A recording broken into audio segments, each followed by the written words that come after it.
Olá, meu amigo, minha amiga. A semana começou com muitas tensões, muitos conflitos que estão atingindo as pessoas que estão minimamente antenadas com o que está acontecendo no mundo. E aqui no Brasil, essas tensões estão servindo para que vigaristas com V maiúsculo tentem tirar algum tipo de proveito, seja econômico, religioso ou eleitoral. Nada como a gente ter esse nosso espaço aqui para revelar o que está acontecendo. Isso no momento em que a figura do inelegível está com uma espécie de moribundo político. E ele terá que apoiar quem as pessoas apontarem para ele como o futuro candidato para disputar as eleições presidenciais. Não restará outra alternativa. E é muito claro a gente ver como esses falsos pastores ou esses falsos religiosos, como de fato eles correspondem àquilo que Julian Lemos disse na nossa entrevista que fizemos aqui no nosso Portal do José. Que esses pastores, esses líderes que estão alinhados ali no campo da extrema-direita, eles não gostam e não confiam em Bolsonaro.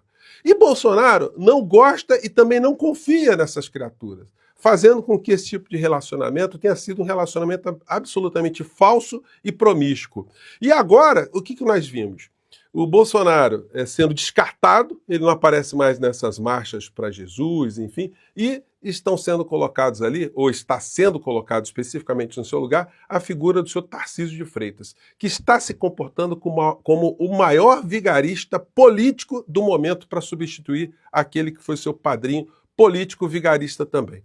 Bom, vou conversar com vocês sobre o que está acontecendo e vamos trazer aqui também uma fala muito interessante que se soma a uma campanha que eu tenho feito aqui o tempo todo para que nós tenhamos a figura do presidente da República envolvido na comunicação, porque ele é o maior comunicador do campo progressista. Bom, antes de entrar nos temas, quero convidar você que está chegando nesse instante ao nosso portal e ainda não é inscrito, para que você se inscreva aqui conosco e conheça também os nossos outros vídeos. Se você gostar, compartilhe, recomende, nunca se esqueça do seu joinha, seu comentário e, se puder, prestigie também nosso clube de membros. Você aqui é muito bem-vindo e muito bem-vindo.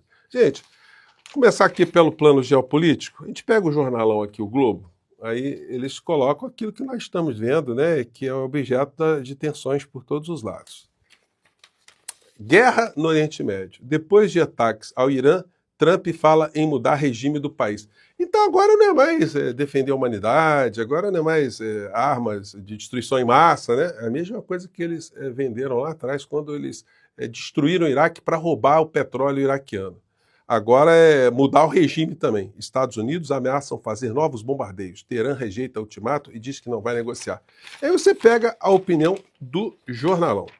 Quando você pega a opinião do jornalão sobre isso, eles querem paz, eles acham que fazer uma agressão mútua não resolve absolutamente nada, que matar pessoas inocentes não é uma coisa aceitável. Não. O discurso é esse aqui, ó. O título é esse aqui. Ataque americano redefine futuro do Oriente Médio. Ainda persistem incertezas, mas um Irã enfraquecido sem artefatos nucleares é um cenário positivo. Ou seja, é a nova destruição em massa, né? Diz o texto aqui, há diversas dúvidas sobre os desdobramentos do ataque inédito dos Estados Unidos contra as instalações nucleares do Irã na madrugada deste domingo. É muito claro porque o Irã não estava com nenhum tipo de situação inamistosa com os Estados Unidos, não tinha nenhum tipo de beligerância, não tinha nenhum tipo de conflito. Então eles entraram nisso a pretexto de proteger Israel, enfim. Ao que tudo mostra para nós, o presidente dos Estados Unidos se chama Benjamin Netanyahu, porque, de fato, ele que está controlando, né, ou ele que impulsiona os atos do governo norte-americano. Aí segue aqui o editorial. Um fato, contudo, está claro. Se ele destruiu a capacidade iraniana de fazer a bomba atômica, o Oriente Médio e, portanto, o planeta estão mais seguros. Puxa vida, hein, o Globo? Então, é o caminho da paz, né? Você aniquilar aquele que você está dizendo que está fazendo alguma coisa que poderia te aniquilar, né? A pessoa, se funcionasse nas nossas relações domésticas, você desconfiado com o seu vizinho por alguma coisa que ele poderia, sei lá, destruir a sua casa, você jogava uma bomba na casa do vizinho, matava todo mundo. Ah, não, eu estava imaginando que ele ia destruir a minha casa, eu destruía a dele primeiro, né? Então, esse é o tipo de raciocínio medieval que os jornalões vão publicando, vão escrevendo como se fosse a coisa mais natural do mundo, né? E a gente vê isso aqui, ó. Promessa de retaliação. Sob ameaça de novos ataques dos Estados Unidos, Irã rejeita o ultimato de Trump que fala em mudança de regime. Mais uma vez, não é mais as armas de destruição em massa, né? É a mudança de regime. Eles querem um regime liberal para entregar as riquezas do petróleo iraniano, as empresas, enfim, fazer a ocupação total do Oriente Médio, né? E aqui no Brasil, o estelionato segue assim, em plena luz do dia. Tarcísio participa de Marcha para Jesus com bandeira de Israel. A gente está aqui orando por Israel. A gente sabe o papel que ele tem para o mundo ocidental, disse o governador de São Paulo. Que picaretagem, senhor Tarcísio. O que o povo evangélico tem com o Estado de Israel, com Benjamin Netanyahu? O que tem Benjamin Netanyahu com algum evangélico aqui no Brasil ou no mundo? O que tem a morte de pessoas na faixa de Gaza, de milhares de crianças e mulheres, com algum tipo de sentimento cristão? O senhor, por acaso, sabe o que significa a palavra paz? Então, gente, esse é o tipo de vigarice que já está em curso com uma espécie de sepultamento do Bolsonaro, né?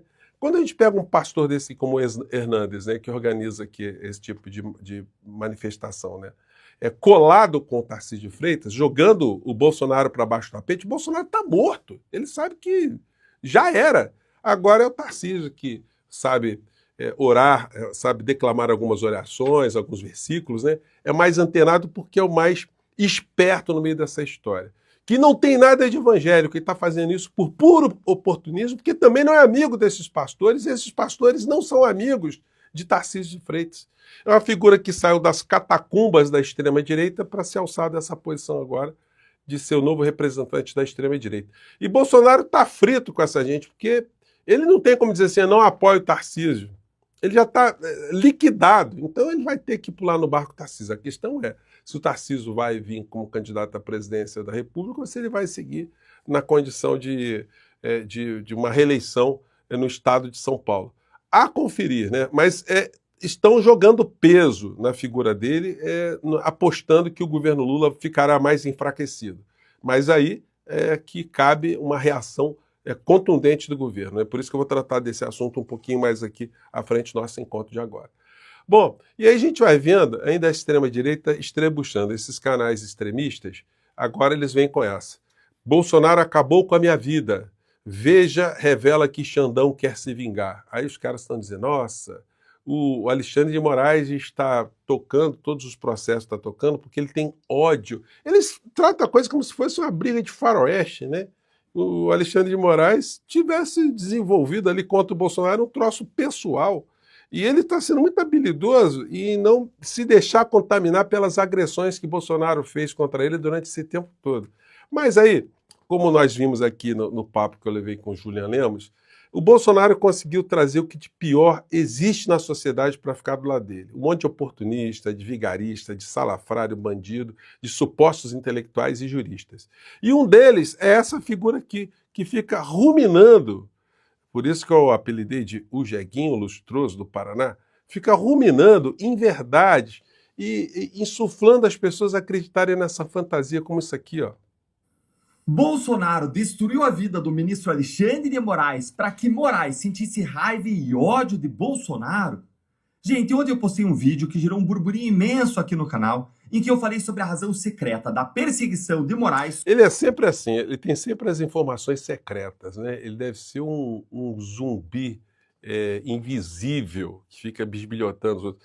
Então, eles estão querendo transformar isso numa coisa mais infantil. Quer dizer, a defesa do nosso país, a defesa da democracia, das instituições, a responsabilização criminal desses bandidos todos, isso para uma figura como o senhor Deltan é apenas um caso de amor e ódio, no caso, ódio, né? E lá fora eles continuam esperneando também. Comissão dos Estados Unidos ouvirá brasileiro sobre repressão transnacional. Quem é que os Estados Unidos irão escutar nesse momento sobre alguma coisa de democracia? O neto de um ditador que mandou cercar Brasília para não ter a votação que implementaria a eleição direta para a presidência da República, que mandou cercar todas as instituições, que teve em Brasília, no dia que foi cercada, a invasão da Ordem dos Advogados do Brasil pelo general Newton Cruz em cima de um cavalo. Gente, então É esse universo que essas criaturas. Mas olha, estão perdendo audiência, tá? A senhora adolescente lá, que, enfim, só o corpo avançou, a adolescência ficou aí na cabeça dela, a audiência dela dá uma despencada, hein? Esse negócio do Bolsonaro moribundo está causando danos, né? Para vocês aí. Depois do ataque dos Estados Unidos, Bolsonaro posta foto com Trump e com Netanyahu. Gente, vocês imaginem se o Bolsonaro tivesse conseguido ser o presidente, se reeleger no nosso país? Bom, eu já não estaria aqui com vocês há muito tempo, diante da Orcrim toda empoderada. Tudo aquilo que eles não conseguiram fazer anteriormente, eles teriam feito, inclusive censurar, perseguir, mandar desaparecer, enfim, todo tipo de crime sobre o pretexto que estariam defendendo o nosso país. Agora vocês vejam só, o Brasil hoje estaria aí próximo de mandar tropas para defender Israel ou para atacar o Irã, porque é desse tipo de vassalagem que a figura do Bolsonaro seria capaz de fazer, né?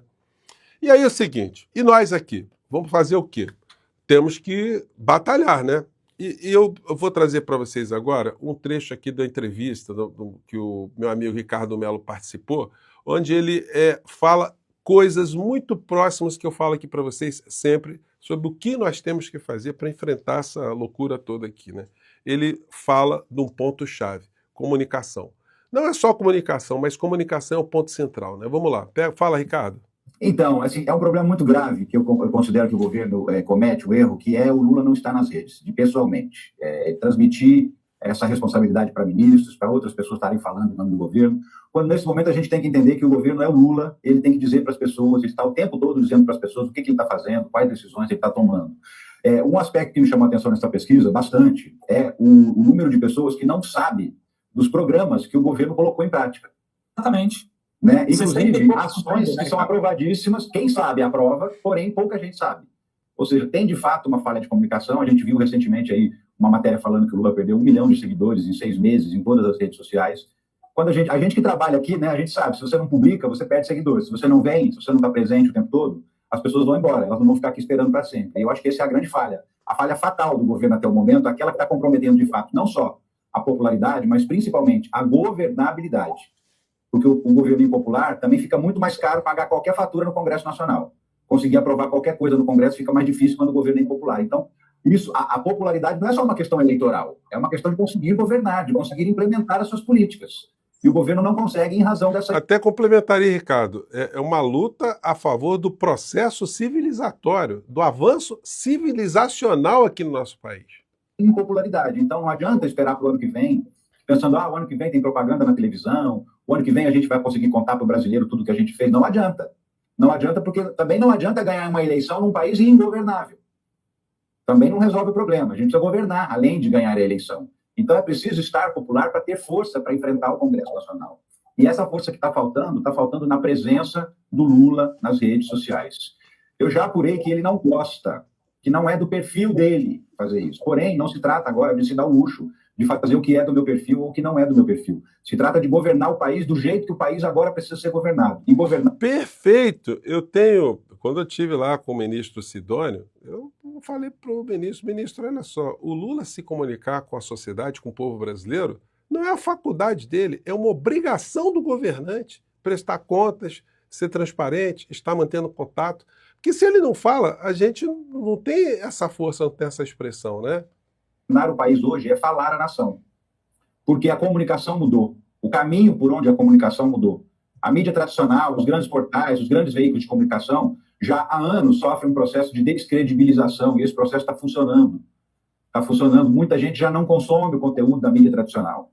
Muita gente consome o conteúdo da rede social, do seu jornalista independente, do seu portal independente. Já mudou esse cenário. E assim, para falar para fora da bolha, só o próprio Lula falando.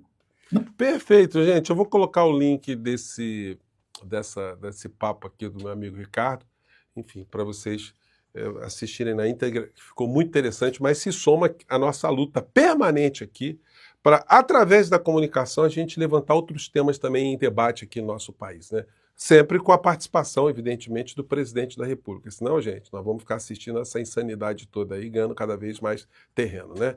Mande seu comentário para cá, tá legal? Um grande abraço, até o nosso próximo encontro. Tchau!